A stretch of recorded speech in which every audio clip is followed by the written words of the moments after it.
Morning. Morning.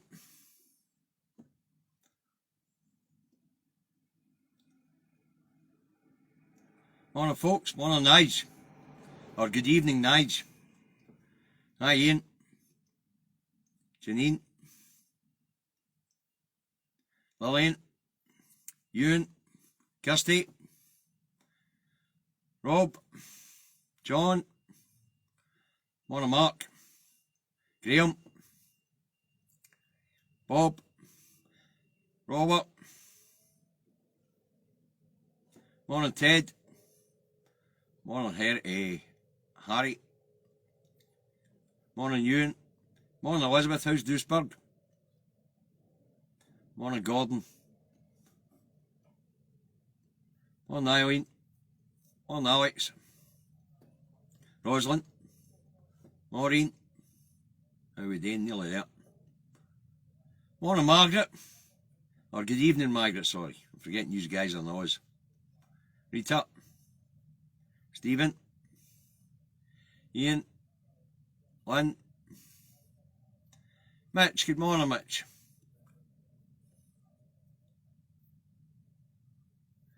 Right, that's us up over 100 marks, so let's get this broadcast underway. I don't see Robert there today, but happy birthday, Robert Duncan, long-term viewer of the show. I hope you have a very good day. Alright, so let's get this broadcast underway. Another international broadcast for you today, folks. So it's Indytruck, Davy in the truck, coming to you from the northwest of England today, and that there, Cumbria. I'm in Workington, where it is clearing up nicely and 13 degrees. So that's the weather forecast for Workington in the northwest of England. In Cumbria, if you want to know what the weather's like where you are, look at the bloody windy. Alright, let's get started. The latest COVID figures are 1,076 new cases were confirmed from Monday to Tuesday. 1,265 people are in hospital with COVID, of which 18 are in the intensive care. 10 deaths were registered with COVID as a contributing factor in their deaths from Monday to Tuesday, and our condolences go to all the families involved. Alright. Right, let's move on. Tuesday's headlines in the rags. Bojo's Ukraine speech and First Minister holding Indy Ref 2 advice. Now, on Bojo's speech to the Ukraine, apparently it will be Chilean. Alright. On the First Minister holding Indy Ref 2 advice, if that advice is we need England's permission to ask ourselves a question, then our legal system has gone rogue. Alright. And the legal system have gone rogue, and it will be presuming the Crown in Westminster is sovereign and not the people of Scotland. I don't think that will be doing well with the people of Scotland. And our legal system will definitely have gone rogue, because our legal system is there to uphold the law of Scotland, and one of the laws is our claim of right, which was also went through Westminster in 2018 unchallenged. The Crown doesn't recognise itself as sovereign in Scotland. That's why the claim of right was put in front of Parliament. That's why in 1953, Cooper versus the Lord Advocate, it was the outcome of that was that Scotland has a different constitutional arrangement from England, and parliamentary sovereignty is alien to us. So if our legal system tells the First Minister that we cannot ask ourselves a question or hold a referendum, then it's time to rip the legal system down from the top down, because it has failed in its duty to the people of Scotland. The reason why we put the legal system at the top was so that no one was above our laws, including the bloody Crown. We the people are sovereign, and if the advice isn't that we can go ahead and ask ourselves a question, and if it isn't signed off by Lord Advocate Dorothy Bain, then it's time to pull the whole bloody lot down. The sovereign Scots need to march on. The inner sanctum of the colleges of justices in Edinburgh, and put the lordships in their place by removing them and replacing them with someone who will uphold our law. Right, moving on. Tuesday morning in Poverty Pays Sarwar's own GMS to tell us all that after his party has taken the Tories in the council elections and they come second, he intends to overtake the SNP in the next Holyrood election to become First Minister. Nurse! Nurse! Poverty pays off his bloody meds. Somebody better nip along and make sure he's alright. Muslims are not supposed to drink, so we can't blame it on Eid. Wow. Poverty Pie thinks he's going to be the next First Minister. Poverty Pie's part of the bloody problem. They might overtake the Tories in the polls now because the Tories are really unpopular with Partygate and the amount of people are going hungry, rising energy prices, cost of living crisis, call it what you bloody want. But Poverty Pie, the next First Minister, don't make me laugh. The other thing Poverty Pie does is he confirms his dedication to his imperial masters in London, and he intends to be a democracy denier like his imperial masters in London and will not get on board with supporting Scottish democracy. He has every right to fight against independence. He's no right to deny our democracy. None. Spanner. Right, moving on. Tuesday. Northern Ireland is in focus for all of 5 minutes. Funny that, no one on the big rock does think of Northern Ireland anymore, as it's on another rock. And the occupants are not really bothering us anymore. So the troubles that have been there for a long time, so they haven't bothered us. Brexit's made us sit up and take a wee bit of note of the strange society and the peculiarities of the people in the small rock across from this big rock who think they're part of this rock. Right, anyway, why has Northern Ireland come into focus? Well, Northern Ireland is not having council elections, they're having elections to the Stormont Assembly, alright? Now, the system in Stormont is different, to say the least, because of the peculiarities of a society in Northern Ireland. And that's me being nice, calling it peculiarities. Alright.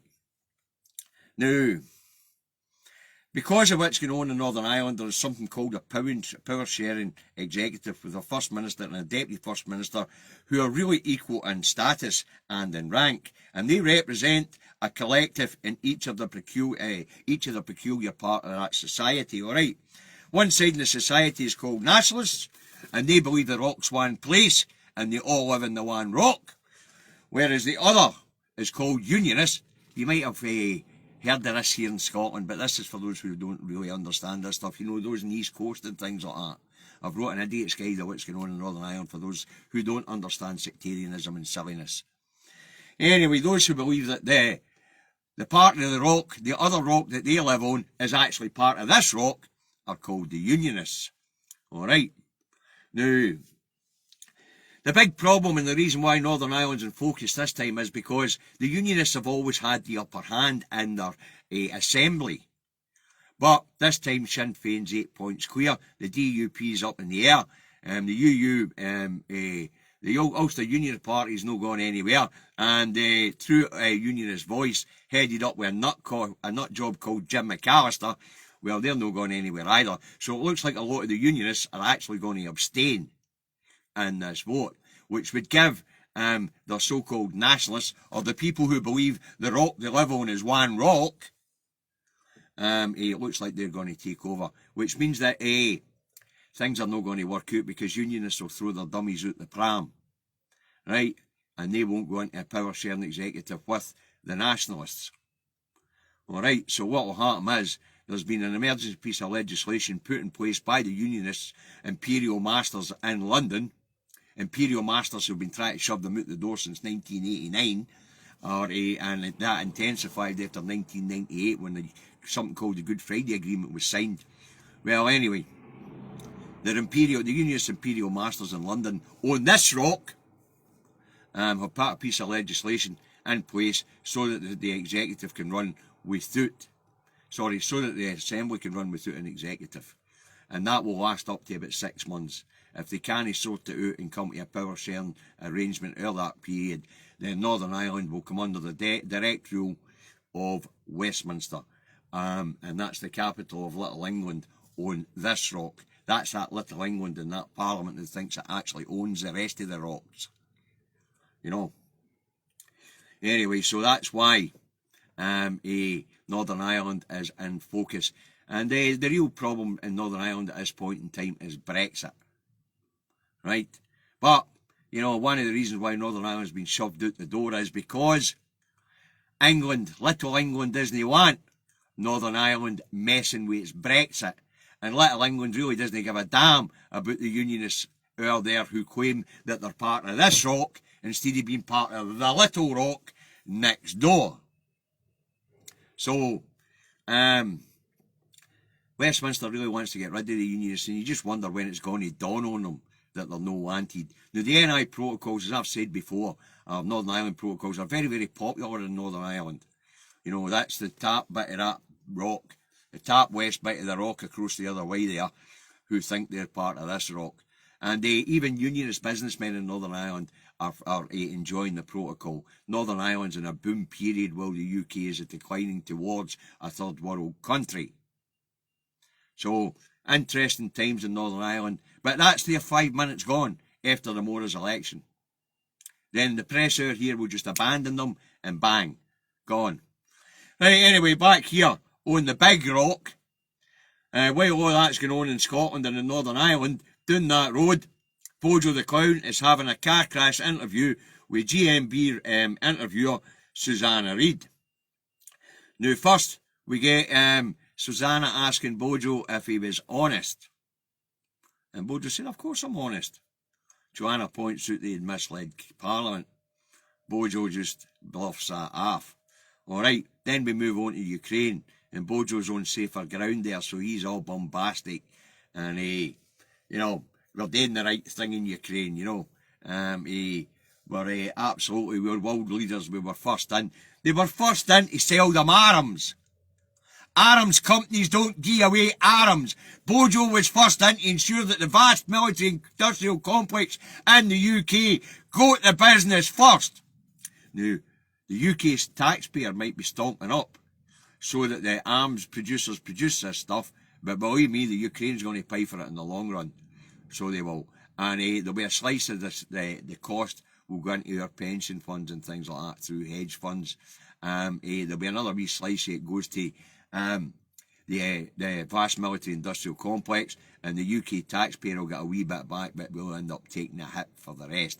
But they're not giving Ukraine weapons out of the kindness of their hearts.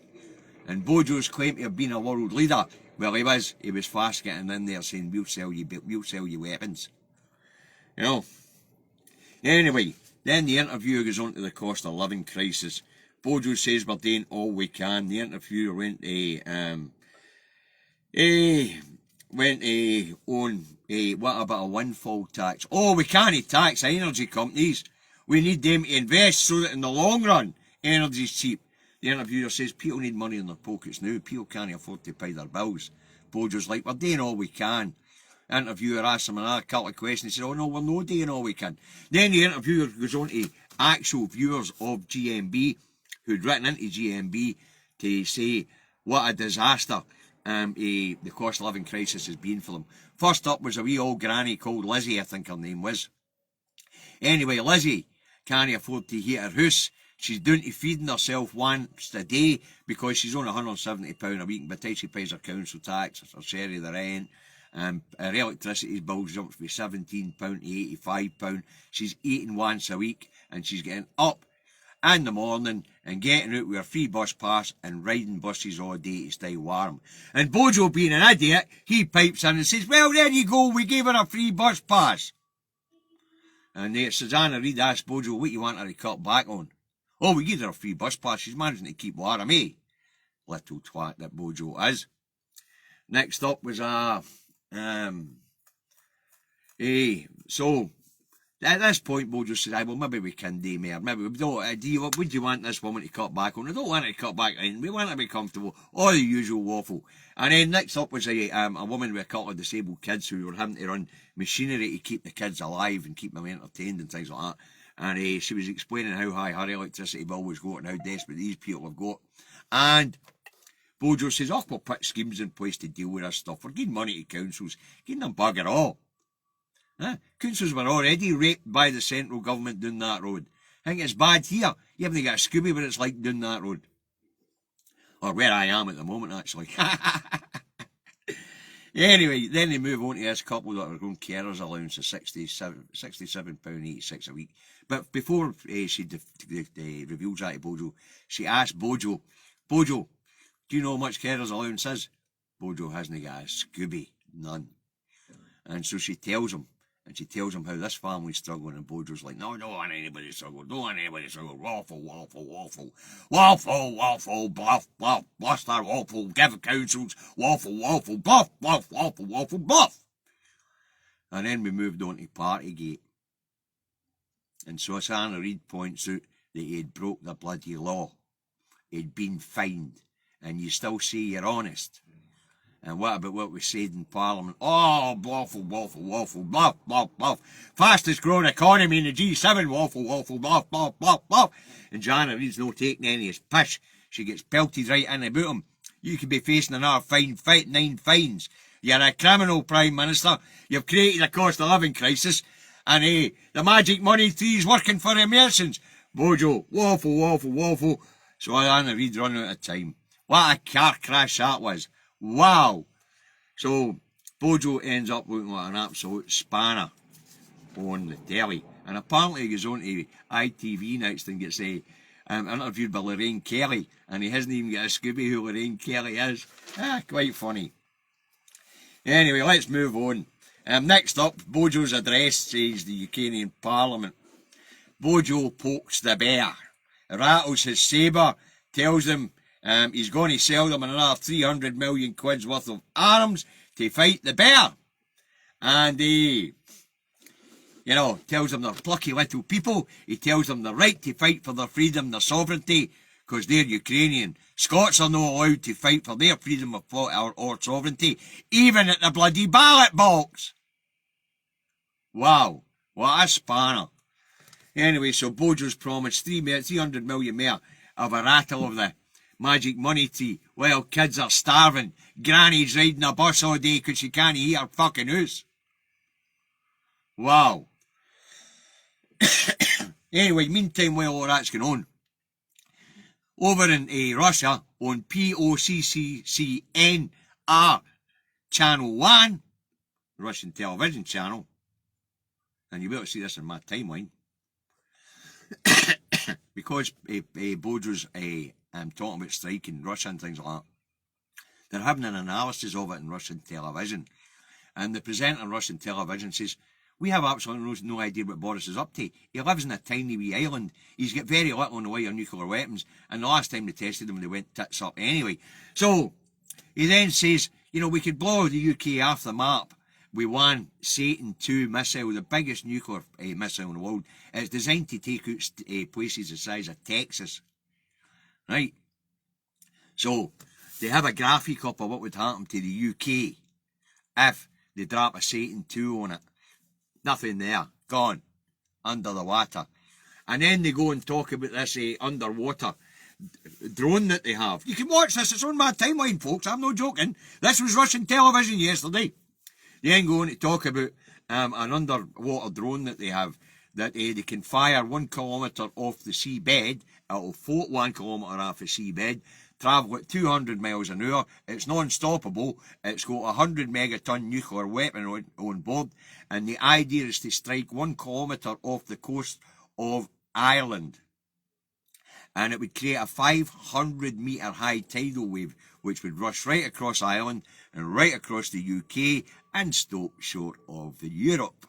Mind Davy was talking about that, very little damage to Europe. Although I have to say the North Sea and the English Channel will be fucked forever, because apparently after this bomb goes off, the nuclear particles in this bomb are carried in the water right over these islands and kills everything after the water recedes as well. Isn't that wonderful? So while Bojo's bloody sabre rattling, Putin's television are laughing at him and putting up graphics on what Putin could do to him if he doesn't shut his fucking trap. Or should I say, could do to us if he doesn't shut his fucking trap. It's alright to criticise Putin's war, but to personally attack him and call him a butcher and things like that gets up Putin's nose. And then to threaten him with nuclear weapons when you've got a dildo that size and Putin's got a wally the size of a bloody tree. Wow! spanner. So Bojo's playing tig with all our lives, folks. Right, moving on. Back here in Scotland, the BBC have initiated a fight between the First Minister and industrialist Jim McCall. And now I'm surprised the two of them allowed themselves to be manipulated like this. Anywho, the BBC are trying their best to keep the ferry saga in the press, because there's very little when you get down to it when it comes to infrastructure that the Scottish Government's failed on. Press Week's a success. Ferguson's is starting to turn itself round. But the carry on at Bifab didn't go well for them. But, you know, everything else they've done, the Queensferry Crossing in time under budget, the 74 upgrade, the Aberdeen peripheral bypass, everything they've done's been good. The only thing they've not managed to get right properly is these two ferries and, of course, the Bifab situation, which is no bad. Over 14 years we can get right down to it. So the BBC are trying to undermine the Scottish Government. They've tried to start a stooshy between Jim McCall, the industrialist, and the First Minister. But let's get to the point here. Right, Davy went through all this a long time ago. Mr. McCall, the industrialist, signed a contract to produce 2 tubs when the design process wasn't finished. He started building hulls when what was going in them hadn't been sorted out.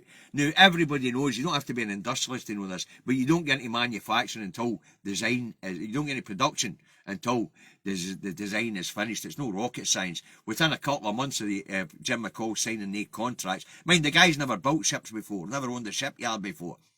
Within a couple of months, he's back championing the Scottish Government's door in January, asking for an extra 20 million quid and tapping the 97 million in the contract. Eventually, he walks away from it and the Scottish Government's going to pick it up. Anyway, McCall calls the First Minister a liar because she said she had to save the yards. McCall said the yard was in good shape. Was it? Well, how come he bought it out of administration spanner? McCall also said they didn't need day contracts to keep the yard going. Did he know? What were they going to build? Anyway, so the BBC are really doing their best to undermine the SNP in these elections on behalf of the establishment, because the establishment are determined that the SNP do badly in these elections. So get out and vote. Get out and vote SNP. You can grade the other independence parties how you want, but get out and vote SNP. Because we need to send a message to the Bampots down that road. Anyway, and then, on drive time, the BBC did it again. Another attack on the SNP. They put an SNP councillor up against a Labour MSP and a Tory MSP, and they spent their time blaming the SNP for the mess in Glasgow. Labour ran Glasgow for 70 years. The SNP have only had 5 years to try and clean up the mess. And when they went through the mess to clean up, the biggest problem for Glasgow right now is created by the Labour Party, and that's the women's equal pay thing. If the Labour Party and the GMB hadn't tried to deny women equal pay all 8 years ago, then we wouldn't have the problem we have in Glasgow. Because Glasgow City Council's now had to go into hawk to the tune of £1 billion because of Labour and the GMB cheating women out of equal pay. And I'll tell you this, if the people of Glasgow vote for a Labour administration, then they've got fucking short memories and they're still being manipulated by the GMB. You want to know why your city's in shite state, Glasgow? You want to know why my city's in shite state? Because you've got the GMB, Unite, and all fucking Labour affiliated unions calling everybody out in strike left, right and centre. They're getting the cunt taken out of them. They're losing money, while the Labour MSPs and the union officials are losing a tosser. Meanwhile, women have still not had their equal pay because Glasgow's struggling to find that £1 billion, which would only have been a couple of million if Labour had paid them their equal pay years ago. And remember, Labour spent £10 million of Glasgow's money trying to deny women equal pay. So yesterday the BBC set up a Glasgow councillor to take the hit for the mess created by Labour over the last 70 years by The establishment has really been rattled by the SNP, if they know. Right, moving on, and the last SNP bad story of the day from the BBC is apparently Police Scotland numbers have dropped below 17,000 active officers for the first time since 2008. Now, the SNP government say figures fluctuate as people retire and people come through training, and Police Scotland make it clear, we're doing to 16,805 active officers. The reason for that is natural wastage, meaning people retiring for sickness, people retiring because they become of age. And Police Scotland go on to say, we've got 300 cadets in the academies they knew. But the problem was, with COP26, we couldn't process them and put them through because the academies were full up with English police officers. So we were using them for accommodation for English officers for COP26. And then Police Scotland going to say that these 300 cadets are coming into service and they have a recruitment plan that covers natural wastage. In other words, they're taking an intake in of 100 every 3 months to cover retirement of the year. So basically they're taking on 400 officers a year to cover retirement and things like that, which will keep the numbers stable. But as I say, there is fluctuation every now and again. There's a wee bit of overlap between those who are retiring and those coming out of the academy. Anyway, Jamie Green, Tory MSP, he gets given airtime to say SNP neglect, SNP bad. So 17,000 officers, we've got 195 short as people retire and 300 coming through the academy, which will put it back to the 17,000 again. What a lot of mince. So the BBC and the establishment are in full-on attack mode at the moment, kids. They really are, you know. So when you go to the ballot box tomorrow, make sure you go. Rank the independence parties first. Even the Alpha Party, hold your nose and rank them. Because if you don't, the Alpha Party won't get any council seats. I don't see how they're going to do anything constructive in the councils with 100 councillors spread over 32 areas. You know, they won't be taking any power into council offices and like that. But if it knocks a Tory or two or a Labour twat or two off the top, hold your nose and just fucking tick the box for them. Give them a number. You know. Hopefully, if they get a couple of council seats, maybe they'll become a wee bit more constructive in the Yes movement, rather than just going after the SNP, rather than going after independence spanners. Okay, so that was the last SNP bad story for yesterday. And they're the stories that I pulled out for you to watch. I hope you found them entertaining. I hope you found them enjoyable. All right. So, and I hope you found them informative. Right, let's move on to this morning. But the Northern Ireland thing, it's really true. You know, up until Brexit, nobody on this rock thought anything about them and that rock since the Troubles ended and the Good Friday Agreement was signed. And now it's looking like the majority on the rock across the way there have decided that the one rock, which is going to put the unions out of noses out of joint, because as far as they're concerned, actually part of that rock belongs to this rock. Mental. Right, moving on to this morning and what the papers have to say. Right, the Fail has Sturgeon branded liar over ferry deal. What's she? According to the paperwork, she's no. The Express has First Minister lies, says shipyard tycoon. For a start, Jim McCall was never a shipyard tycoon. He was an industrialist who'd never ran shipyards. And secondly, what it should say is failed shipyard tycoon. He got up and walked away from it after signing a contract that he couldn't bloody well honour. Because that's what it is when you get right down to it. The man signed a contract. He said he didn't sign it actually. He said the yard executive signed it. But as it turns out, he did sign the contract to produce 2 tubs for 97 million quid. And some industrialist he actually went into production before the design process was finished. Wow! I'm a truck driver and I know you don't bloody well do that. Right. The Telegraph has France urged to come Queen on Exeter. Now this goes back to the Falklands War. We're on 40 years since the Falklands War. I don't know if you're aware of this. Anyway, apparently the exocet missiles had a kill switch on them, and if France had told them, then the UK tub that gets sunk wouldn't go sunk, because they could have sent a signal out and turned the missile off. Alright, the record has obscene, and that's on BP's profits. Underlying profits for BP for the first quarter was 5 billion. But we can't tax the energy companies according to the Tories. That was another thing Susanna Reid said was, when he was talking about no tax on the energy companies so that they could invest. So Susanna Reid reminded Bojo what his job was. His job wasn't to ensure that big business could invest. His job was to look after the people. That was a right slap in Bojo's face. Because it never occurred to him that that's what he's there for. Bojo doesn't know the primary duty of government is to protect its people. Bojo doesn't give a shite about people. Bojo only gives a shite about himself. The eye has Rwanda migrant plan in chaos. No deportations for months. There shouldn't be any at all. The high and mighty England's mother of all parliament has just got into people trafficking, for fuck's sake. Pardon my French. Sorry if there's any kids watching. But, the House of Thieves and Carpetbaggers open borders for facilitating smuggling. And now they're getting into people trafficking. Wow. How low can you go? The Metro has